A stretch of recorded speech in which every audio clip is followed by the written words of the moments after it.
Salam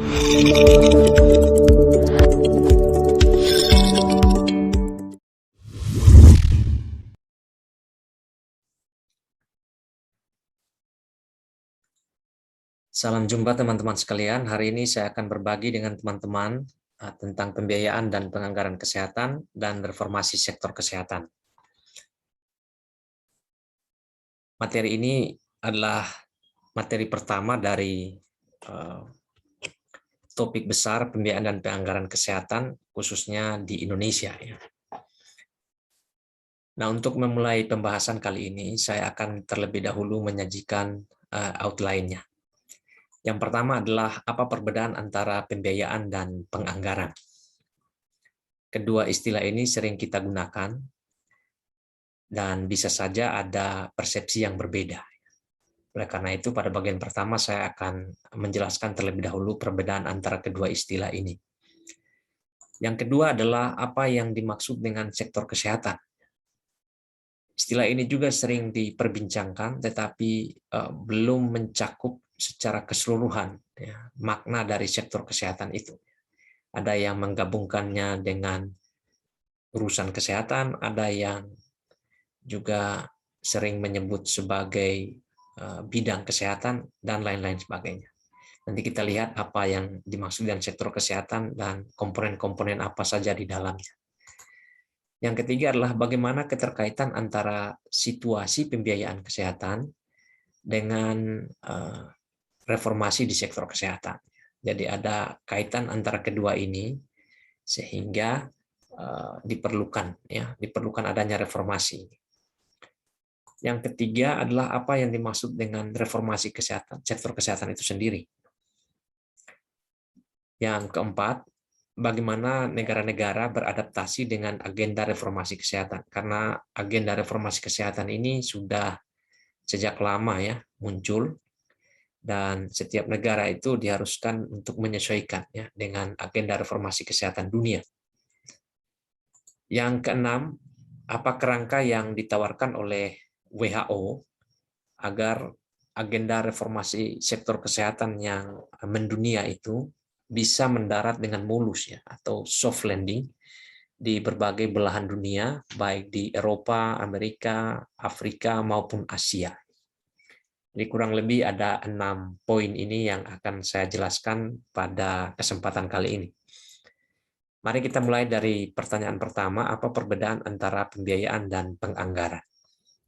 Nah, untuk menjelaskan atau menjawab pertanyaan ini, saya akan memulai dengan sebuah ilustrasi. Ilustrasi ini adalah ilustrasi di tingkat rumah tangga yang mungkin saja sehari-hari kita temui. Ilustrasi ini pernah disampaikan oleh Profesor Askobat Ghani di tahun 2014 ketika saya diajak ke Bali untuk membahas lebih khusus tentang pembiayaan kesehatan di Indonesia waktu itu. Nah, ilustrasi ini saya ulang lagi untuk membantu kita memahami ruang lingkup dari pembiayaan dan penganggaran. Mudah-mudahan dengan ilustrasi di tingkat rumah tangga atau dalam konteks yang kecil ini bisa memberi kita gambaran tentang bagaimana suatu negara melaksanakan pembangunan khususnya di sektor kesehatan. Misalkan di rumah tangga ada adik-adik kita mungkin yang masih kecil, mereka akan bersekolah di jenjang pendidikan dasar atau menengah, berkomunikasi dengan ibu atau mamanya. Nah, seorang anak biasanya akan bertanya atau meminta sesuatu. Mama atau ibu, saya minta duit. Nah, ibu yang baik atau ibu yang kritis, tentu di dalam menjawab pertanyaan ini harus berhati-hati. Bagi ibu yang merasa dirinya kaya atau punya uang yang banyak, mungkin tidak akan bertanya. Dia langsung saja akan memberikan duit kepada anaknya. Tapi bagi ibu yang mungkin merasa kemampuan ekonominya pas-pasan, serba terbatas, maka pertanyaan kritis yang mungkin diajukan oleh ibu adalah mau beli apa?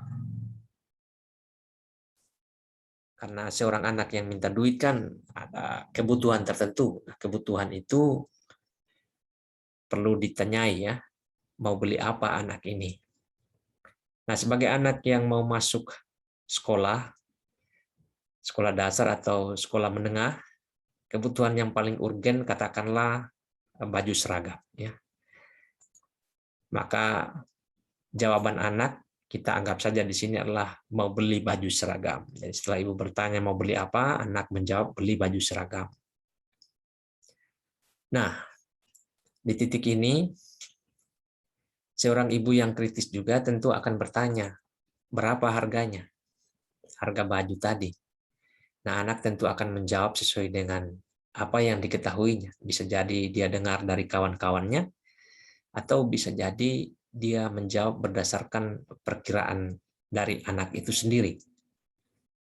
Nah, setelah anak menjawab berapa harga baju tersebut, maka ibu tentunya akan memeriksa isi dompet ibu. Ya, isi dompetnya berapa sekarang? Ya. Jika isi dompetnya ini tidak mencukupi, maka kebutuhan baju seragam ini menjadi sulit untuk dipenuhi. Ya. Mungkin ibu akan meminta anak untuk ya beli baju bekas saja. Karena kita tidak bisa membeli baju seragam yang baru, misalnya. Uangnya tidak cukup. Ya. Nah, ada anak yang mungkin mau, ada yang tidak mau. Ya. Dengan berbagai macam alasan. Seandainya anak ini menuntut di tengah ketidakcukupan uang ibu, ya ibu akan berpikir keras bagaimana cara supaya memenuhi permintaan si anak. Ya. Nah, untuk memenuhi permintaan ini, ada banyak cara yang bisa dilakukan. Bisa dengan meminjam kepada tetangga atau kepada orang yang memiliki uang, atau ibu menjual aset yang dia miliki. Kita ambil contoh misalnya, ibu menjual cincin kawin, karena cincin kawin biasanya terbuat dari emas, dan emas bisa diperjualbelikan dengan mudah atau digadaikan misalnya. Nah, setelah ibu mendapat uang pinjaman atau uang hasil penjualan aset pribadi atau aset keluarga, ya tentu ibu akan berusaha membelikan si anak baju seragam tadi. Ya. Nah, di tengah kecukupan uang tadi, ya, ibu kemudian berpikir ya, atau membuat suatu tindakan alokasi ya yang kita sebut, atau membagikan uang itu dalam beberapa item ya. Misalnya untuk harga baju sekian ribu ya.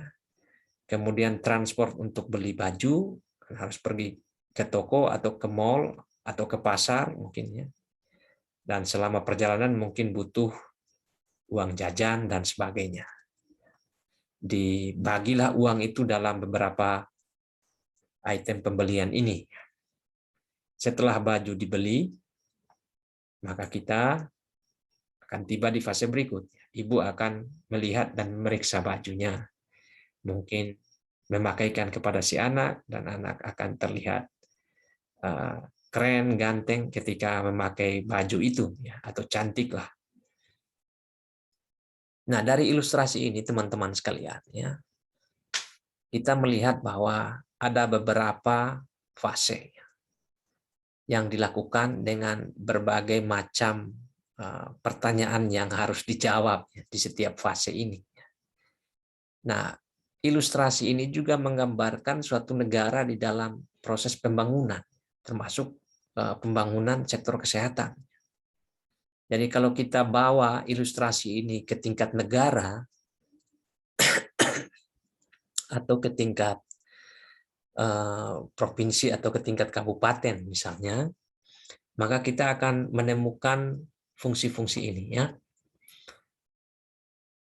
Ketika anak bertanya, mama minta duit, dan ibu bertanya balik mau beli apa, dan dijawabnya baju seragam, untuk siapa?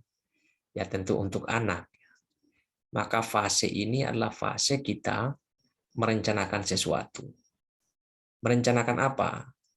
Sama dengan mau beli apa tadi. Jadi ketika ada uang negara, maksudnya uang rakyat ya yang dikelola oleh negara. Mau beli apa itu sama dengan pertanyaan kita ingin menyediakan program apa atau kegiatan apa.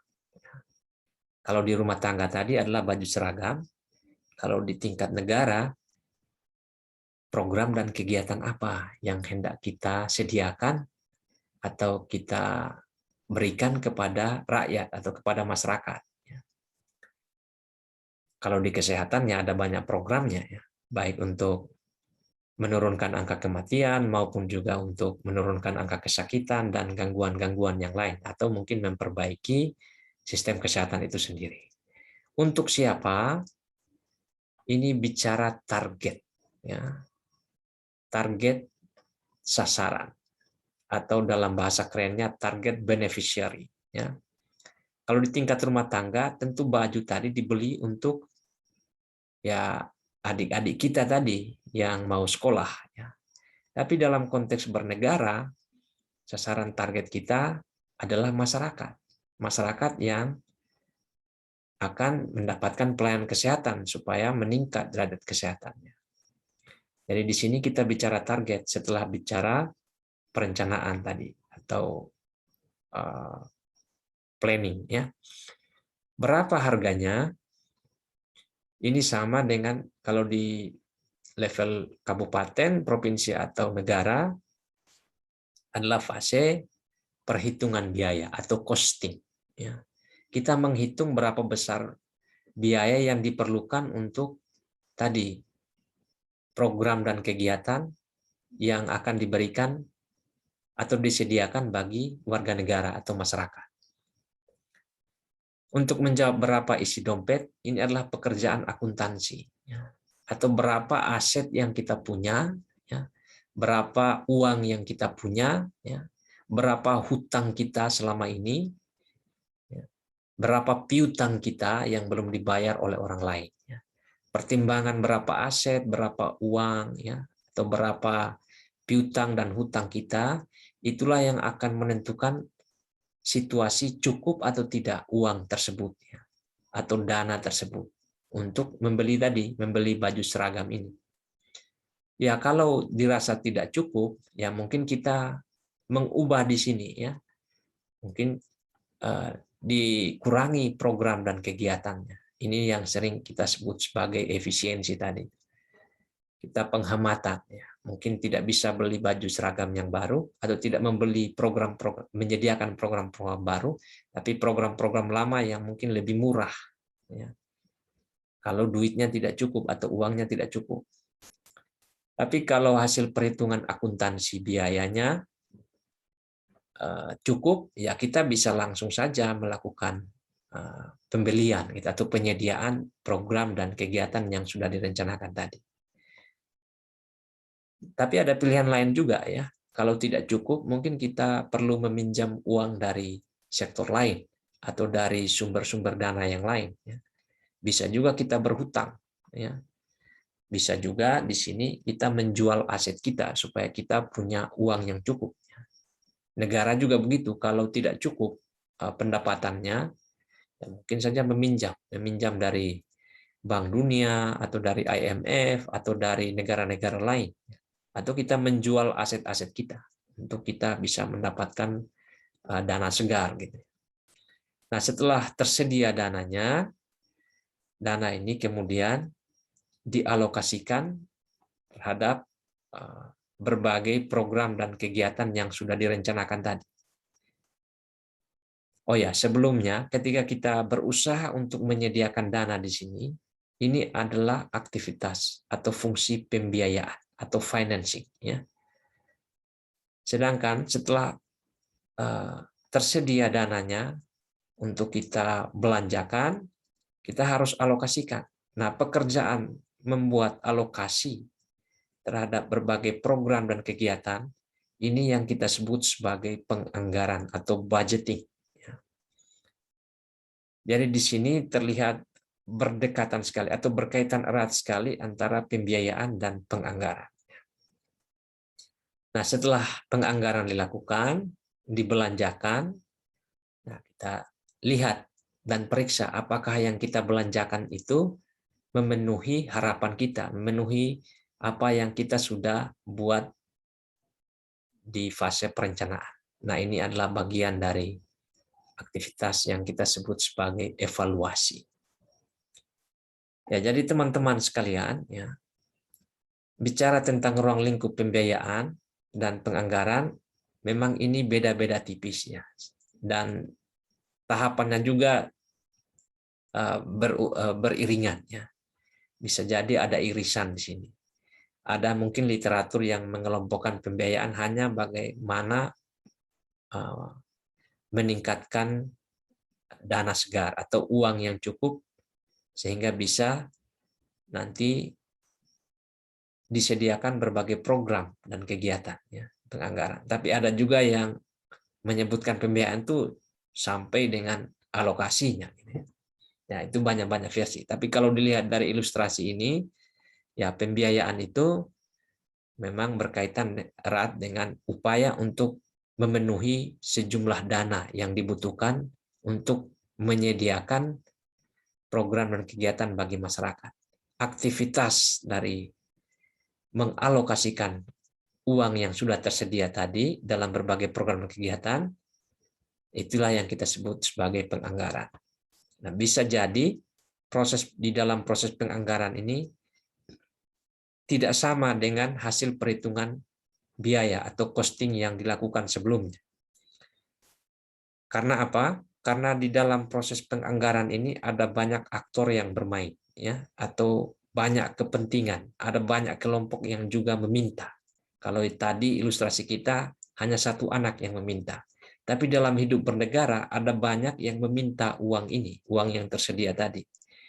Dari sektor kesehatan meminta, dari pendidikan meminta, perhubungan meminta. Nah, sebagai orang-orang yang bertanggung jawab dalam politik anggaran, tentu harus bijaksana di dalam membagi uang ini. Jadi fungsi penganggaran ini memang fungsi yang agak rumit, ya. Tentu jauh lebih rumit mungkin dari pembiayaan. Kalau pembiayaan hitung-hitungannya cukup, ya bisa segera diputuskan meskipun resikonya besar. Tapi dari sisi proses penganggaran ini lebih kompleks ya, karena banyak variabel atau faktor-faktor yang mempengaruhi di sana. Ada kalanya saat penganggaran tidak sama dengan perhitungan biaya. Itulah sebabnya di perhitungan biaya atau costing sering disebut sebagai pagu indikatif kalau di dalam pemerintahan, atau yang sifatnya tentatif, nanti masih bisa berubah. Nah, kalau di penganggaran itu didasarkan pada kecukupan uang ya, atau kecukupan dana di sini, dan sudah pasti itu ya di penganggaran. Ada kemungkinan bisa lebih dari costing, hasil costing, bisa juga lebih kecil ya, dari hasil costing. Inilah yang menyebabkan ya di beberapa program pembangunan kita, orang tidak terlalu peduli dengan perencanaan dan juga perhitungan biaya ini, karena dianggap sia-sia, toh pada akhirnya di saat penganggaran dimentahkan lagi. Ya, muncul lagi mungkin program-program yang tiba-tiba ya, tidak melalui proses perencanaan, atau bisa jadi ada kebutuhan-kebutuhan lain yang membuat anggaran tersebut dialokasikan ke hal yang lain. Nah, semoga teman-teman bisa memahami ruang lingkup dari pembiayaan dan penganggaran ya. Untuk menjawab pertanyaan pertama, apa perbedaan antara pembiayaan dan penganggaran? Oke. Mari kita lanjut ke pertanyaan kedua, apa yang dimaksud dengan sektor kesehatan? Karena kita bicara pembiayaan dan penganggaran sektor kesehatan. Nah, sektor kesehatan ini terdiri dari beberapa komponen. Ya. Yang pertama adalah siapapun yang menyediakan pelayanan kesehatan. Nah, yang menyediakan pelayanan kesehatan ini ada banyak. Karena layanan kesehatan itu sendiri kurang lebih ada 4. Mulai dari promosi kesehatan,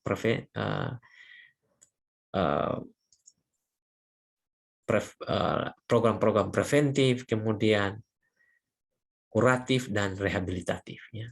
Jadi siapapun menyediakan layanan itu, 4 layanan itu, dia masuk sebagai bagian dari sektor kesehatan. Yang kedua adalah pihak yang mengalirkan dana untuk membiayai layanan kesehatan, ya, baik layanan promotif, preventif, kuratif, dan rehabilitatif. Maka orang-orang ini adalah bagian dari sektor kesehatan. Yang ketiga, kegiatan-kegiatan dari siapapun yang menyediakan input bagi layanan kesehatan. Nah, input bagi layanan kesehatan itu kan ada obat, ya, ada alkes, ada tenaga kesehatan, ada informasi, hasil penelitian, dan sebagainya. Maka kegiatan-kegiatan dari siapapun yang menyediakan input bagi layanan kesehatan itu masuk sebagai sektor kesehatan. Termasuk universitas yang memproduksi tenaga kesehatan, itu juga bagian dari sektor kesehatan. Yang berikutnya adalah mediator, perencana, dan pengatur keuangan yang mengendalikan layanan kesehatannya. Seperti di aktivitas perencanaan, aktivitas costing atau perhitungan biaya, akuntansi, biaya kesehatan, ya, pembiayaan kesehatan, penganggaran, termasuk monitoring dan evaluasi. Mereka adalah bagian dari sektor kesehatan. Yang keempat, ya, atau yang kelima, kegiatan-kegiatan dari organisasi yang memberikan layanan kesehatan pencegahan, ya, atau yang punya kaitan dengan sektor kesehatan seperti ya sektor-sektor lingkungan hidup, ya, keluarga berencana, kemudian ada pendidikan juga, ya, yang turut memberikan kontribusi untuk layanan kesehatan pencegahan, ya. Mungkin pertanian dan ketahanan pangan juga kan ini ada kaitannya dengan pencegahan terjadinya gizi buruk, ya. Itu juga bagian dari sektor kesehatan, ya. Meskipun dia tidak langsung mengurusi pelayanan kesehatan, tapi dia adalah bagian dari sektor kesehatan, termasuk juga di kepolisian, ya.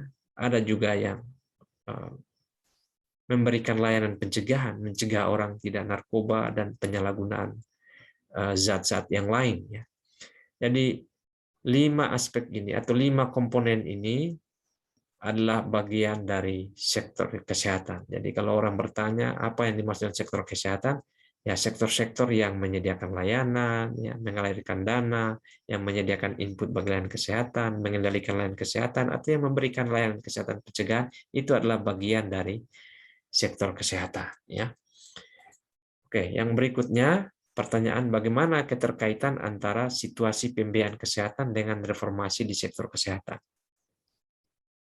Nah, untuk menjawab pertanyaan ini, saya akan terlebih dahulu menjelaskan, ya, timbulnya reformasi di sektor kesehatan. Kenapa sampai reformasi itu muncul atau kenapa perlu ada perubahan di sektor kesehatan, ya. Ada beberapa alasan, saya mulai dari yang pertama, peningkatan biaya kesehatan. Jadi biaya kesehatan kita itu meningkat dari tahun ke tahun. Meningkatnya karena apa?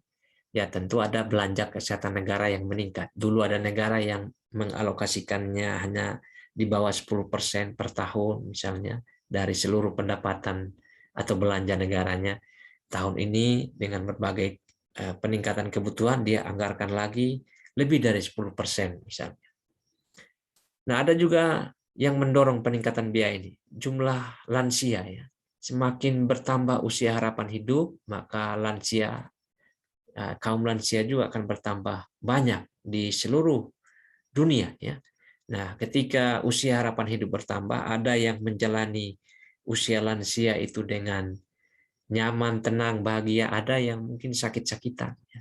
Nah, kita tahu di zaman lansia atau di usia yang sudah lanjut ini banyak sekali penyakit-penyakit, ya, degeneratif yang menyerang, ya.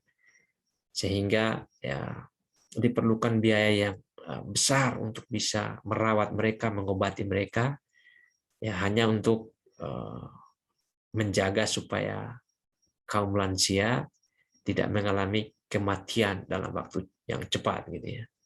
Jadi ada peningkatan jumlah ini, peningkatan kasus-kasus penyakit tidak menular, ya, ikut berkontribusi terhadap peningkatan biaya kesehatan. Yang berikut tingginya prevalensi penyakit menular, ya. Jadi kita masih berperang melawan malaria, TB, AIDS, ya. Kita lihat di dunia ada dana-dana yang mengalir, ya, dari Global Fund, ya, untuk AIDS, TB dan malaria, ya, di Afrika, di Asia dan di beberapa belahan dunia lagi, ya. Karena penyakit ini adalah penyakit menular, kalau tidak ditangani maka akan merambat kemana-mana, dan kalau sudah terjadi pandemi, ya, seperti yang kita alami sekarang, COVID-19, itu akan memakan biaya yang sangat besar. Ya. Kemudian ada juga fenomena ya, penjual input layanan kesehatan ini mencari keuntungan sebesar-besarnya. Ya, di luar sana ada perusahaan-perusahaan ya yang memproduksi input tadi, baik obat, alat kesehatan maupun tenaga kesehatan.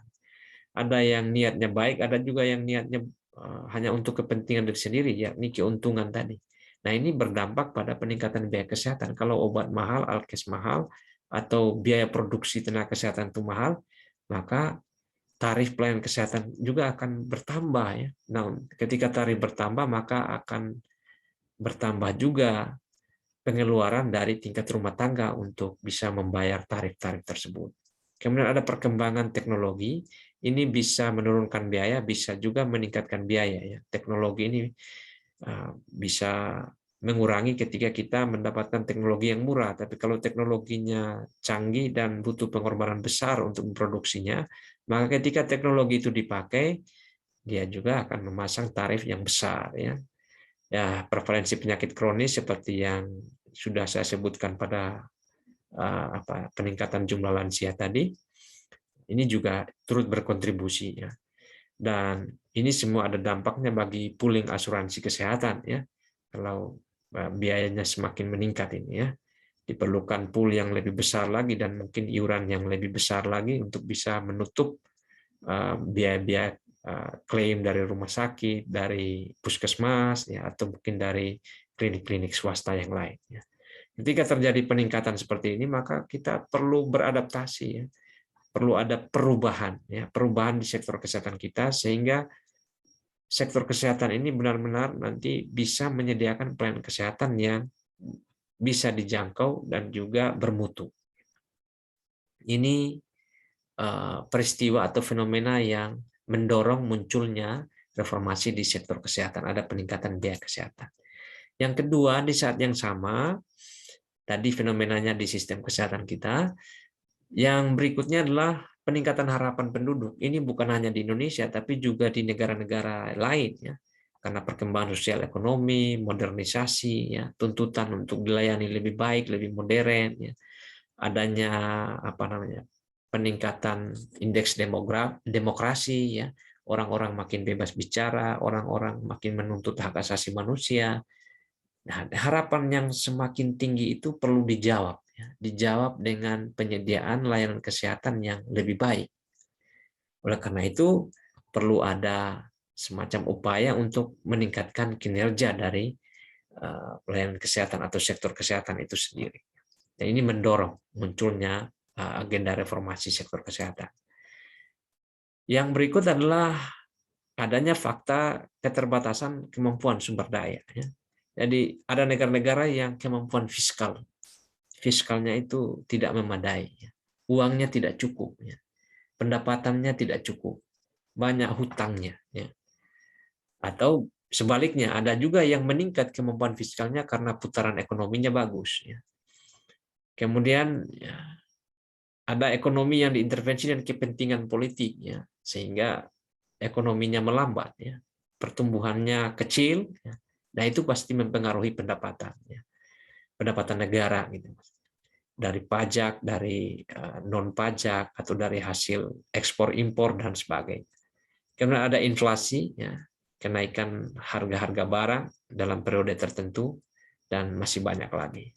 Intinya ini ada keterbatasan sumber daya. Kalau kita lihat di premis dasar di ilmu ekonomi, keinginan manusia itu kan tidak terbatas, yakni peningkatan harapan tadi. Tapi di saat yang sama sumber daya yang kita miliki terbatas. Oleh karena itu kita harus membuat pilihan terbaik untuk bisa memaksimalkan sumber daya yang kita punya.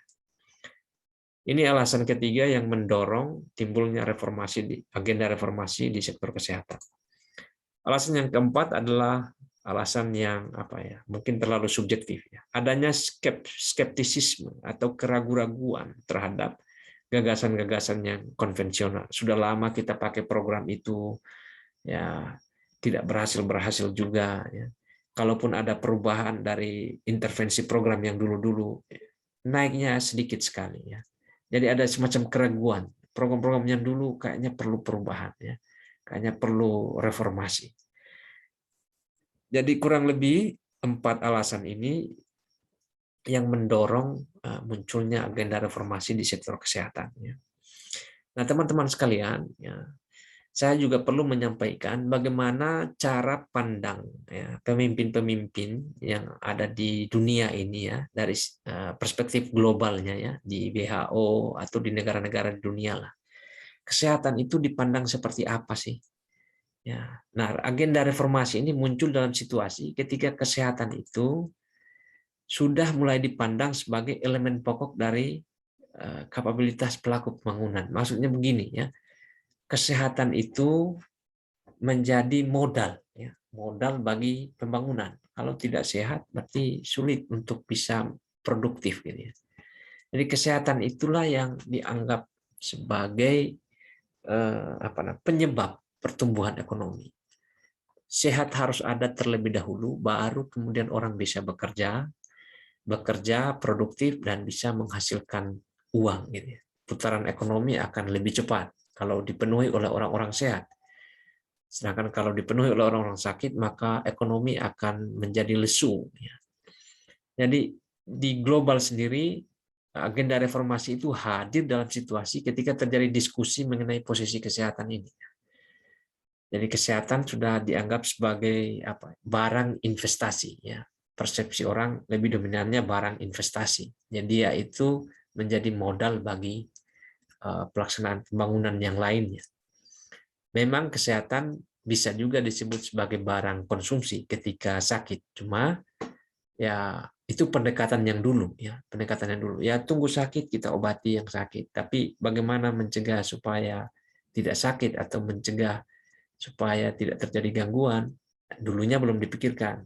Sekarang sudah dipikirkan sejak akhir abad 20 ya, dan mulai dirumuskan di awal-awal tahun 2000-an. Kemudian ya, kesehatan juga sudah dipandang sebagai komoditi lintas batas ya, dan menjadi tanggung jawab bersama semua bangsa.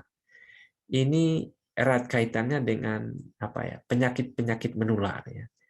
Jadi kita berusaha sedemikian rupa supaya tidak ada pandeminya. Kalau ada masalah kesehatan dilokalisir di satu tempat. Kalau dia menyebar ke tempat lain itu akan merugikan banyak orang. Oleh karena itu ketika ada suatu masalah kesehatan, misalnya penyakit menular, maka menjadi tanggung jawab bersama untuk bisa menyelesaikan masalah itu. Jadi dia itu menjadi komoditi lintas batas.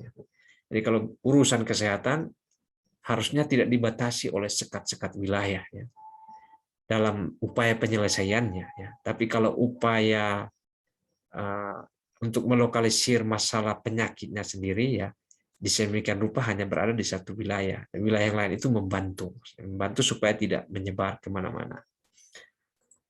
Kemudian ada juga fenomena ya atau situasi pemberian bantuan dari negara maju ke negara miskin dan negara berkembang.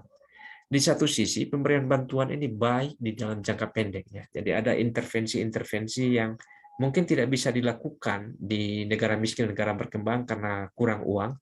Bantuan itu bisa menutupi gap atau kesenjangan jangka pendek. Tetapi di jangka panjang bantuan ini bisa menciptakan ketergantungan ya.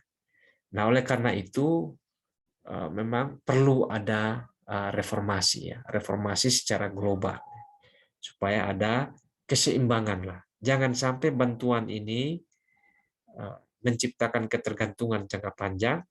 Nah, jangan sampai juga dengan alasan supaya tidak adanya ketergantungan lalu tidak ada bantuan untuk jangka pendek. Jadi aturlah sedemikian rupa supaya pemberian bantuan itu bisa menciptakan suatu kondisi keseimbangan atau equilibrium. Oke teman-teman sekalian, lalu apa yang dimaksud dengan reformasi sektor kesehatan itu?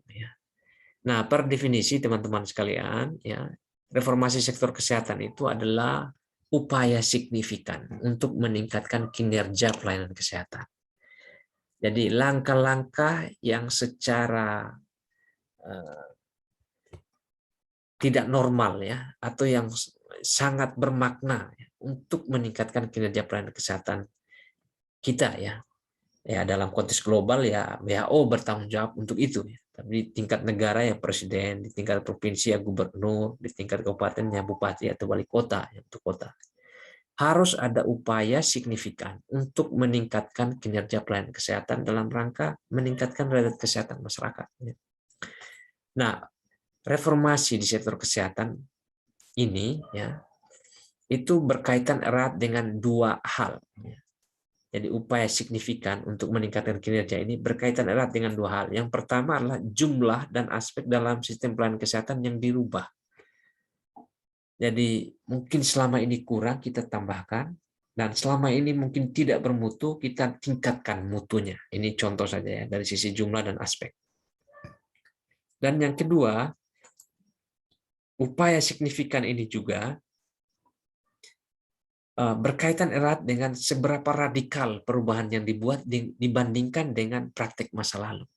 Jadi bukan hanya sekedar berubah dalam jumlah dan berubah dalam kualitas, tetapi seberapa radikal perubahan itu ya, dibandingkan dengan masa lalu. Nah tentu radikalnya perubahan tadi ya kita kaitkan dengan kinerja pelayanan kesehatan ya, kinerja pelayanan kesehatan. Jadi teman-teman sekalian, ketika bicara reformasi, ya kita bicara upaya signifikan. Ukurannya apa? Ukuran jumlah dan kualitas dalam sistem pelayanan kesehatan yang diubah dan sejauh mana perubahan itu dibandingkan dengan praktek masa lalu. Nah, kita lanjut ke pertanyaan kelima, bagaimana negara-negara beradaptasi dengan agenda reformasi kesehatan? Nah, untuk menjawab pertanyaan ini, ya tentu ada langkah-langkah ya, langkah-langkah reformasi di sektor kesehatan. Secara umum kalau kita belajar tentang kebijakan publik ya, ada beberapa langkah. Karena yang direformasi ini adalah sektor kesehatan dan sektor kesehatan adalah bagian dari kebijakan publik, maka langkah-langkah reformasinya tentu sama dengan langkah-langkah ketika kita ingin memperbaiki suatu kebijakan publik. Yang pertama adalah perumusan masalah. Masalah apa yang dihadapi oleh negara? Masalah apa yang dihadapi oleh provinsi, kabupaten, ya, atau oleh dunia? Nah, ini bisa pertanyaan normatif, bisa pertanyaan empiris. Ya.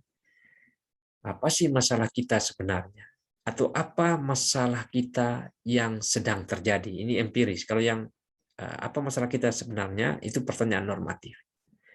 Jadi yang perlu dilakukan pertama adalah perumusan masalah.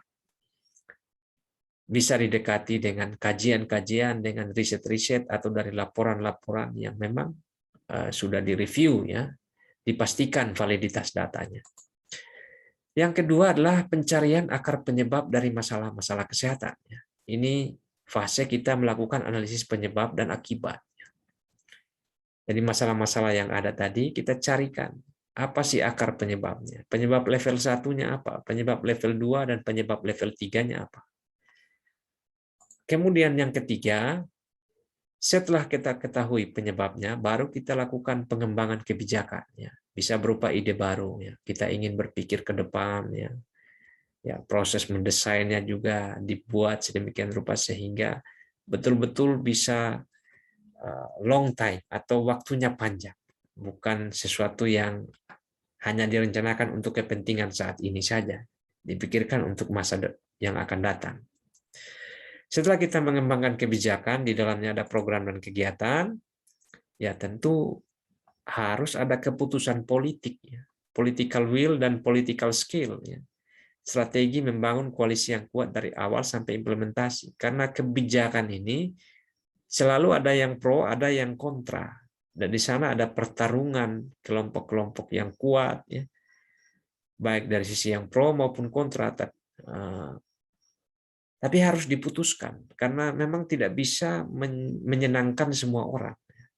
Nah, untuk bisa menjamin kebijakan tadi diputuskan secara politik, ya harus membangun suatu koalisi, koalisi yang kuat. Tanpa koalisi yang kuat, Bisa jadi keputusan politik terkait dengan kebijakan yang berisi program kegiatan tadi gagal dilaksanakan. Kemudian yang kelima, setelah ada keputusan politik, ya diterapkan. Ya. Tentu di sini butuh kepemimpinan, ya. Kepemimpinan yang bisa mengubah paradigma lama, paradigma sakit misalnya di sektor kesehatan, itu harus diubah menjadi paradigma sehat. Tentu ada monitoring kebijakan. Ya. Sejauh mana satu kebijakan itu di dalam tahapan-tahapannya sudah memenuhi apa yang sudah direncanakan. Terus membangun sistem pengawasan dan pelaporan yang memadai. Ya. Jadi ada pengawasan di sana. Ya. Kebiasaan kalau tidak ada pengawasan kan semua orang berubah menjadi pencuri. Ya. Karena tidak ada yang mengawasi, melihat ini ada kesempatan untuk melakukan penyalahgunaan. Nah, di dalam fase penerapan perlu untuk membangun sistem pengawasan dan pelaporan ini supaya betul-betul accountable, ya, dapat dipertanggungjawabkan, tercatat, dan membawa suatu kesinambungan bagi kebijakan yang diterapkan. Ya. Yang keenam adalah evaluasi. Ya, tentu setelah diterapkan harus ada evaluasi. Nah, desain dari metode evaluasi ini harus dibuat. Ya. Tujuannya untuk apa? Untuk menilai efisiensi. Apakah kita berhemat dalam menggunakan sumber daya, dan apakah kebijakan yang diterapkan tadi itu efektif atau mengubah keadaan atau tidak mengubah keadaan. Ya. Ini dilakukan melalui pengumpulan data. Ya. Riset lagi sama seperti ketika merumuskan masalah tadi.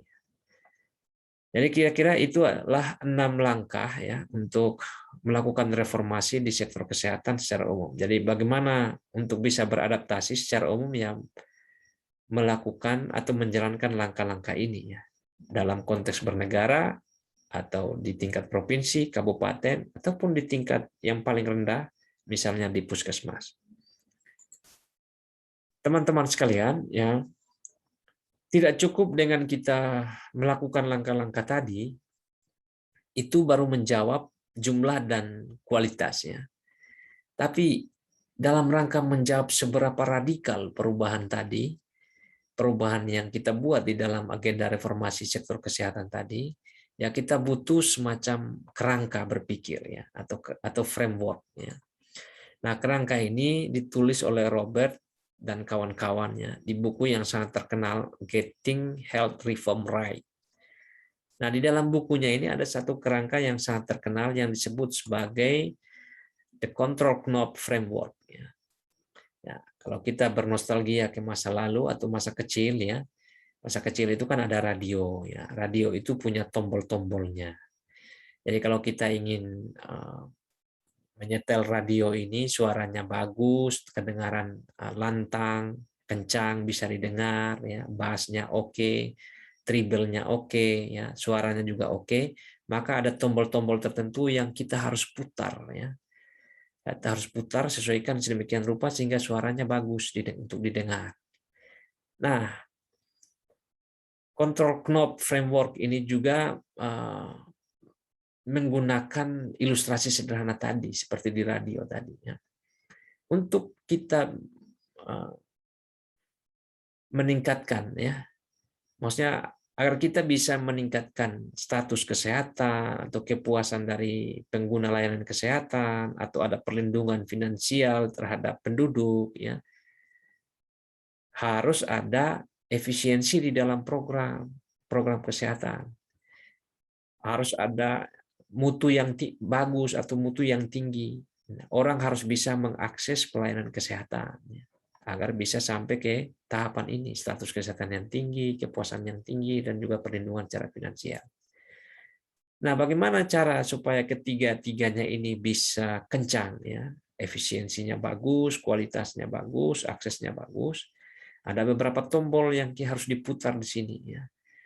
Ada financing atau pembiayaan, ada payment atau metode pembayaran, ya.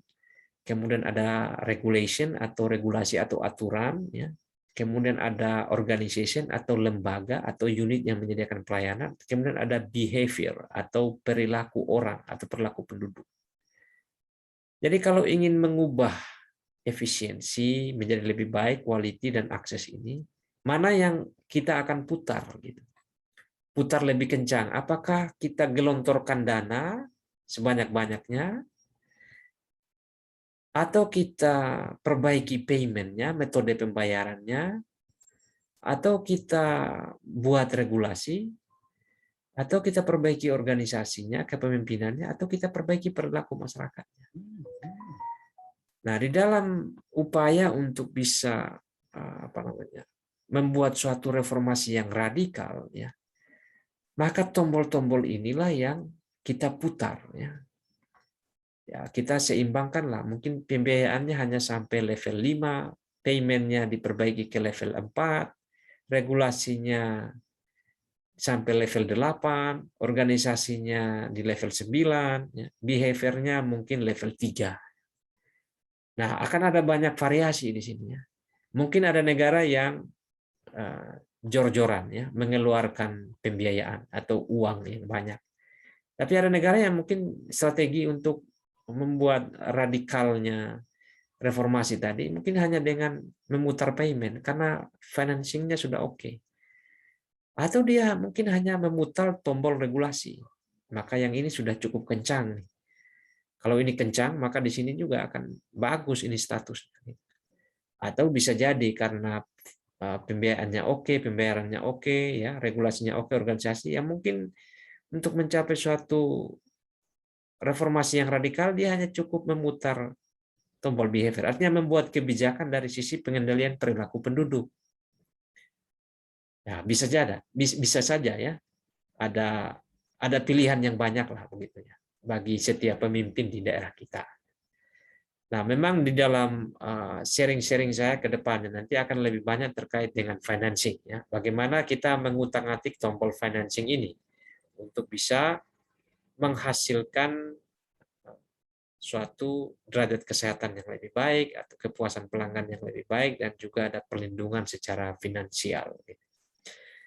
Tapi setidaknya control knob framework ini membantu kita memahami. Kalau kita ingin membuat perubahan yang radikal sekali di sini, ya kita punya beberapa pilihan untuk kita memutar ini tombol-tombol ini. Mana yang kita putar lebih kencang. Tentu disesuaikan dengan hasil analisis kita tadi. Seperti di depan, rumusan masalah kita apa, ya, kebijakan yang kita buat seperti apa, itu tentu berasal dari hasil analisis yang kuat terhadap sebab dan akibat. Nah, semoga kontrol knob framework ini membantu teman-teman untuk memahami atau memberikan kerangka kalau ingin membuat suatu reformasi kesehatan yang radikal, ya ada beberapa tombol yang harus diputar gitu ya, atau diseimbangkan. Kita lanjut ke pertanyaan yang keenam. Apa kerangka yang ditawarkan oleh WHO agar agenda reformasi sektor kesehatan mendarat dengan mulus atau soft landing di berbagai belahan dunia? Nah, untuk menjawab pertanyaan ini, saya akan memaparkan kepada teman-teman sekalian satu kerangka sistem kesehatan yang dibuat oleh WHO.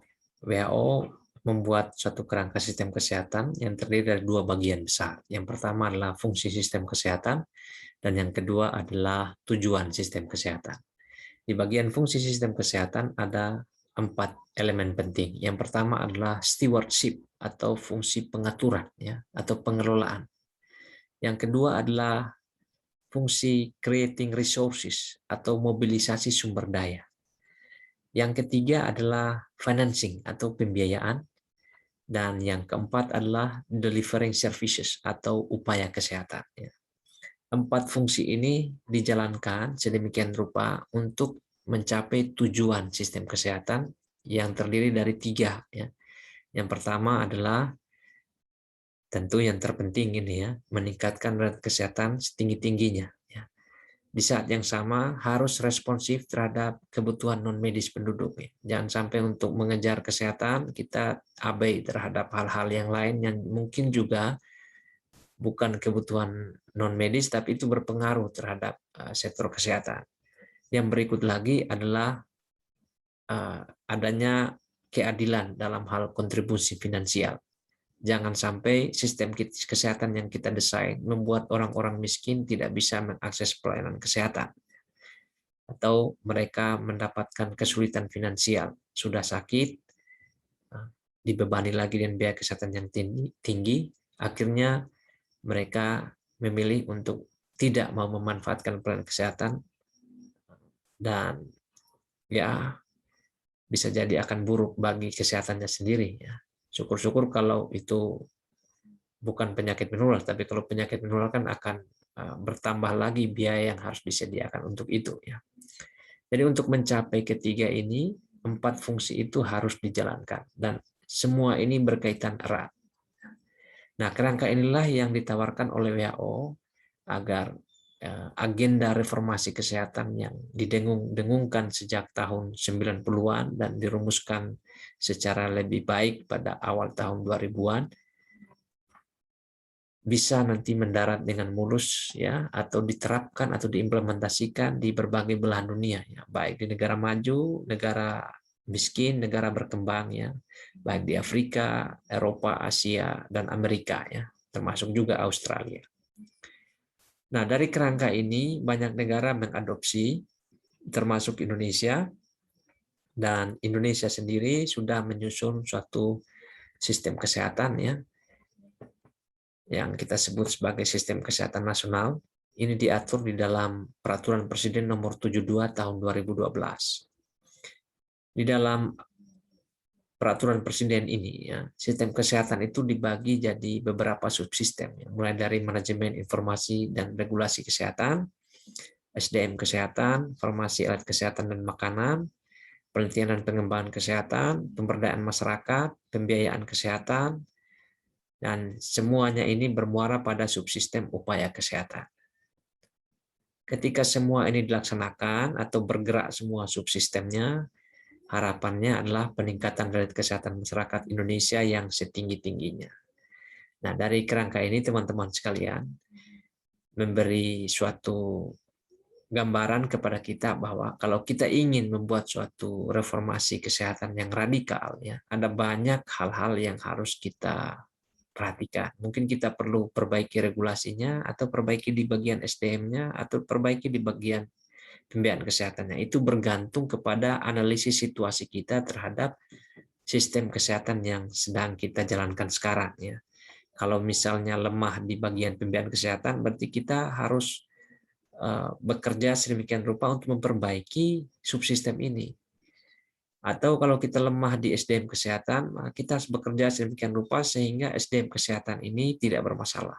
Kalau salah satu subsistemnya itu pincang, ya, atau kurang bagus kondisinya, itu akan mempengaruhi upaya kesehatannya. Tentu layanan promotif tidak bisa disediakan dengan baik. Layanan preventif, kuratif, dan rehabilitatif juga sama. Kalau obat tidak ada, maka layanan kuratifnya tentu tidak akan bermutu lagi. Nah, semua subsistem ini berkaitan erat, ya. Tidak ada yang lebih penting, kurang penting, semuanya penting. Oleh karena itu perlu suatu analisis yang kuat, ya, supaya tidak muncul ego sektoral, ya, di dalam sistem kesehatan itu sendiri, yang kemudian tidak bisa memberikan suatu unjuk kerja atau kinerja yang bagus di sisi upaya kesehatannya. Jadi teman-teman sekalian, semoga materi ini bisa membantu teman-teman semua dalam memahami pembiayaan dan penganggaran, termasuk dalam konteks melakukan reformasi di sektor kesehatan. Kedepannya kita akan lebih banyak bertemu di dalam pembahasan-pembahasan tentang pembiayaan kesehatan, karena bagaimanapun juga pembiayaan kesehatan ini dia menjadi input bagi hampir semua subsistem yang lain. Ya. Saya tidak bisa mengatakan bahwa ini sangat penting atau lebih penting dari yang lain, tetapi dia itu sesuatu yang harus ada, harus kita bereskan, ya, terlebih dahulu, karena ini adalah inputnya dibandingkan dengan yang lain. Ya. Kita harus memikirkan apa upaya terbaik supaya uang yang kita miliki atau dana yang kita miliki tersedia dalam jumlah yang cukup untuk membiayai pelayanan kesehatan. Dan setelah uangnya cukup, kita juga harus memikirkan bagaimana caranya uang itu dialokasikan ya, dalam berbagai program dan kegiatan yang kita sebut sebagai penganggaran tadi. Nah, pada akhirnya ya akan membawa peningkatan derajat kesehatan masyarakat yang setinggi-tingginya. Nah, dari saya pada kesempatan ini hanya itu saja. Semoga video ini bermanfaat bagi teman-teman semua. Kalau bermanfaat silakan di-share. Kalau tidak bermanfaat ya saya mohon maaf. Sampai jumpa lagi di video-video selanjutnya.